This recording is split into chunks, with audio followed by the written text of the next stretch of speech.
Madam, have you played your part? Sasa labda kwanza niseme kwamba niliteuliwa kuwa afisa mtendaji mkuu wa benki ya NMB tarehe 18 mwezi wa 8 mwaka wa 2020, na kama Mtanzania wa kwanza kuiongoza benki ya NMB kama afisa mtendaji mkuu baada ya kubinafsishwa, niseme nilipokea uteuzi huu kwa moyo wa unyenyekevu sana. Nilipokea uteuzi huu kwa moyo wa unyenyekevu sana. Na nilimwomba Mungu sana kwamba yeye aliyenipa kibali cha kuwa afisa mtendaji mkuu wa hii benki basi aniwezeshe katika hii kazi kwa siku hadi siku, ili niweze hakika kutimiza matarajio ambayo watu wengi walikuwa nayo. Sasa matarajio ama expectations hizi zilikuwa nyingi sana. Investors walikuwa na matarajio yao. Ndio. Regulators walikuwa na matarajio yao. Ndio. Wanahisa ambao ndo investors, wafanya kazi nao walikuwa na matarajio yao. Walikuwa nao wana matarajio yao. Kwa hiyo kupitia bodi yetu ya wakurugenzi, mimi na viongozi wenzangu wa benki ya NMB, hakika tulizamiria, tukakaa tukasema tuibadilishe hii benki, tuifanye iwe benki inayoendeshwa na matokeo, lakini benki yenye dhamira ya kweli ya kuleta impact kwa watu. Ndio. Yani performance driven, purpose led organization. Performance driven, purpose led. Performance driven, purpose led organization. Yes. Hiyo ndio tulisema hii iwe msingi wa kuibadilisha hii benki. Lakini tulisema hii benki ina mchango mkubwa kwenye uchumi wa nchi. Kwa hiyo tukasema tuendelee kuifanya hii benki kuwa benki yenye mchango chanya kwenye maendeleo ya nchi. Lakini tukasema ujumuishwaji wa Watanzania kwenye sekta rasmi ya kibenki, financial inclusion, ilikuwa ni dhamira pana ya nchi. Tukasema hii benki basi iwe benki kiongozi kwenye hili eneo, kuisaidia nchi yetu, kwenye financial inclusion. Lakini tukasema embu tuifanye hii benki iwe benki ambayo ni kimbilio kwa vijana wa Kitanzania wenye weledi kuja kufanya kazi hapa. Yani iwe employer of choice kwa vijana wenye weledi wa hali ya juu. Kila mtu atamani kuja. Mtu atamani kufanya kazi ndani ya benki ya NMB. Na mimi ninaweza kusema kwamba hakika tunamshukuru Mungu. Ninamshukuru Mungu sana. Tunawashukuru wa Tanzania. Tunawashukuru wateja wa benki ya NMB. Tunaishukuru serikali kwa sababu iliweka mazingira ambayo tumeweza kufanya biashara. Na hakika matokeo yamekuwa ni makubwa sana. Mabadiliko yamekuwa ni makubwa sana. Kwenye ujumuishwaji wa kifedha kama nitaanza, benki hii imefanya kazi kubwa sana kuwaingiza Watanzania wengi sana kwenye sekta rasmi ya kibenki. Mwaka 2020 benki hii ilikuwa na akaunti za wateja kama milioni 4. Sawa. Lakini hapa tunapoongea tunakaribia akaunti za wateja milioni 10. Akaunti za wateja milioni 10 za watu wa makundi yote katika jamii, mpaka tuna akaunti ya benki paka kijijini. Kuna NMB Pesa akaunti ambayo unaifungua kwa shilingi 1,000 tu. Lakini tumeenda na Rural Banking Strategy, tumeenda mpaka na NMB Kijiji Day, tukafungulia watu akaunti. Kwa hiyo naweza kusema ajenda ya ujumuishwaji wa Tanzania kwenye sekta rasmi ya kibenki kama ilivyo dhamira ya benki ya NMB, hakika tumeifanya kwa kiwango kikubwa sana. Lakini niseme mafanikio makubwa mengine ambayo benki hii imeyafikia. Kwa miaka 3 mfululizo sasa, benki ya NMB imetambuliwa kama mlipa kodi mkubwa zaidi Tanzania. Sasa miaka ya nyuma jamani, hakukuwaga na benki kuingia kwenye walipa kodi wakubwa. Lakini hakika benki sasa imekuwa mlipa kodi mkubwa zaidi Tanzania. Kiangalia sasa, nilisema mwanzo kwamba wawekezaji nao walikuwa na mategemeo yao. Naweza kusema kwa dhati kabisa kwamba wawekezaji wa benki ya NMB wamepata mafanikio makubwa sana. bei ya hisa za NMB mwaka wa 2020 zilikuwa shilingi 2,340.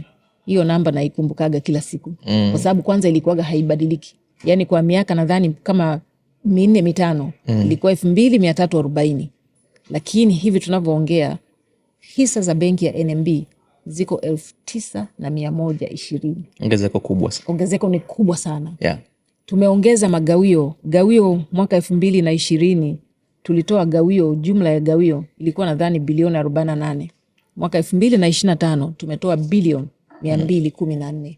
Ni mlipa kodi mkubwa na wakati huo kwenye gawio pale niliona mara ya mwisho Ikulu pale Mheshimiwa Rais alikuwa anatutaja miongoni mwa taasisi zinazotoa gawio kubwa serikali. Kabisa. Sasa serikali ya Jamhuri ya Muungano wa Tanzania ni mwekezaji, ni mwanahisa ndani ya benki ya NMB. Yeah. Na anamiliki 31.8%. Kwa hiyo kati ya bilioni 214 tulizozitoa mwaka 2025 31.8 ilienda serikalini.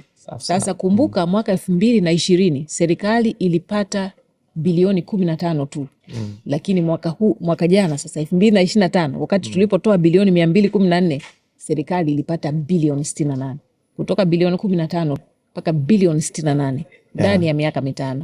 Kwenye mafanikio upande wa CSR tumefanikiwa kiasi gani?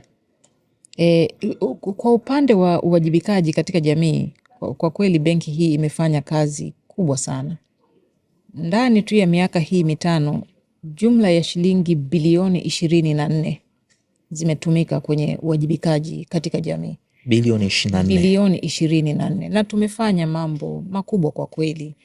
Labda kama nitaongelea tu machache. Miaka 2-3 iliyopita tulifanya ukarabati mkubwa sana kwenye wodi ya wazazi pale hospitali ya Muhimbili. Ndiyo. Na kama ambavyo pengine unajua ile wodi ya wazazi sasa hivi ile jengo linaitwa jengo la wazazi la NMB. Kwa hiyo tulifanya ukarabati mkubwa pale na bado tunaendelea. Lakini labda eneo lingine kubwa ambalo tumelifanya hasa kwenye uwajibikaji katika jamii, ukiondoa ushiriki wetu mkubwa katika kusaidia kuboresha mazingira kwenye sekta ya elimu na afya, mwaka wa 2021 baada ya kuanzisha NMB Foundation tuliona tuanze kutoa scholarship kwa watoto wanaoenda chuo kikuu, hasa wale ambao wanatoka kwenye mazingira magumu. Kwa hiyo sasa hivi tayari tuna watoto 130 ambao tunawasomesha kwenye vyuo vikuu mbalimbali hapa Tanzania. Nuru yangu scholarship na mentorship program. Watoto hawa tunawalipia ada, tunalipa kila kitu, bima ya afya, na tunawapa mpaka laptop kama vitendea kazi vya kufanyia kazi. Na ninayo furaha kubwa sana kuona kwamba mwaka wa 2025 sasa hizi tuko 26 lakini mwaka 2025 wamegraduate watoto 20. Lakini vijana hawa kuna 5 ambao tayari wameshapata ajira. Sio kwamba unawasomesha ili wafanye kazi NMB, mtu anaweza akapata kazi. Anaweza akapata kazi popote. Kuna wengine ambao tutawachukua benki ya NMB, lakini tunajenga capacity kwa ajili ya nchi. Mashirika mbalimbali hapa Tanzania anaweza kuwachukua.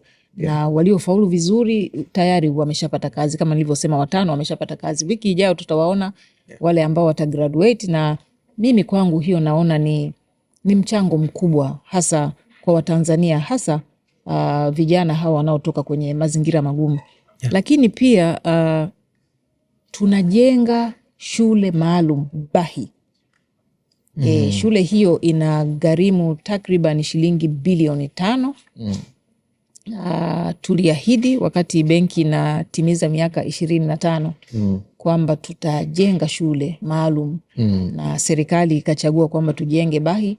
Shule hiyo iko tayari na nina imani ndani ya miezi 2-3 tutaikabidhi kwa serikali kwa ajili ya matumizi kwa Watanzania. Unaweza kusema umejenga shule unawapa madarasa ambayo ndani yake hamna kitu. Yaani hii shule tulioijenga Bahi ina mabweni, ina bwalo la chakula ina madarasa, ina nyumba za walimu, na tumeweka furniture zote kwenye vyumba vyote vya madarasa na hata bwalo la chakula. Kwa hiyo ni shule ambayo hakika iko kamili, na tunashukuru kwa fursa hii tuliyopata kuweza kuwajibika katika jamii. Kwa hiyo nadhani kwa upande wa uwajibikaji katika jamii, umetaja bilioni 24 ndani ya miaka 5. Ni maeneo mengi tulioshiriki, madawati, mahospitali mbalimbali, tumetoa vifaa mbalimbali, vitanda vya kujifungulia, vifaa vya utabibu. Lakini kubwa hizi 3 nilizozitaja, nadhani ukarabati wa hospitali ya Muhimbili, lakini pia tulijenga shule ya awali Zanzibar, Tasani na kusomesha watoto 130 na bado tunaendelea. Lakini sasa na hii shule moja, shule maalum tulioijenga Bahi, nadhani ni maeneo makubwa ambayo nimeona ni yataje. Hakika ninaweza kusema haya ni mafanikio makubwa. Kama nilivyosema mwanzo, tunamshukuru Mungu, tunawashukuru wa Tanzania, tunaishukuru serikali, na tunawashukuru wafanyakazi wa benki ya NMB kwa sababu hakika wamefanya kazi ya kizalendo, kazi nzuri, kazi njema inayoonekana. Lakini labda niseme mengine machache. Benki hii pia imekuwa mwajiri kinara, ndio top employer. Lakini tulitambuliwa pia hata na ATE mwajiri bora mwaka 2022, na pia tumeongeza ajira 2020 wafanyakazi wote. Sasa hapa naongea permanent employees, lakini pia na fixed term employees. Tulikuwa nadhani kwenye 3,900. Tumefunga mwaka 2025 na wafanyakazi zaidi ya 5,700. Lakini hapa katika sasa benki imepata tuzo za kutosha, tuzo nyingi za kitaifa na kimataifa. Nchi imeona, dunia imeona. Tumetambulika kama benki bora Tanzania, benki salama zaidi Tanzania, benki bora kwa ubunifu, best retail bank na nyingine nyingi. Mimi pia binafsi nimetambulika, kwa hiyo ninamshukuru. Profit after tax 2020 tulitengeneza faida baada ya kodi ya shilingi bilioni 206. Lakini tumemaliza mwaka 2025 na faida baada ya kodi ya bilioni 746. Ndugu zangu, na sasa hapa kwa wanahisa, nadhani ile gawio nilosema mwanzo kwamba tulitoka tunalipa bilioni 48, tukalipa 248, na imani mwaka huu litaongezeka zaidi, sababu pia faida imeongezeka. Na kuna siku nilikuwa nasoma comment, nadhani kuna post ilitoka na kukawa na picha yangu pale, mwanahisa mmoja akasema, huyu mama sisi ndio tunampenda wanahisa. Kwa hiyo nadhani wanatambua mchango mkubwa ambao benki ya NMB inaendelea kuweka kwenye uwekezaji wao. Kwa hiyo naweza kusema hakika mafanikio haya yamekuwa ni makubwa. Tunamshukuru Mungu, na mafanikio haya hayakuwa yangu peke yangu. Tuko na viongozi wenzangu wa benki ya NMB, tuko na wafanyakazi wengine wote wa benki ya NMB ambao hakika walifanya kazi kwa uadilifu na uzalendo mkubwa. Lakini support imekuwa kubwa. Mazingira ya biashara yametuwezesha kufanya biashara vizuri kabisa. Mtaani kwetu Mwananyamala wangesema kaweza tena. Umeweza tena. Tunamshukuru Mungu.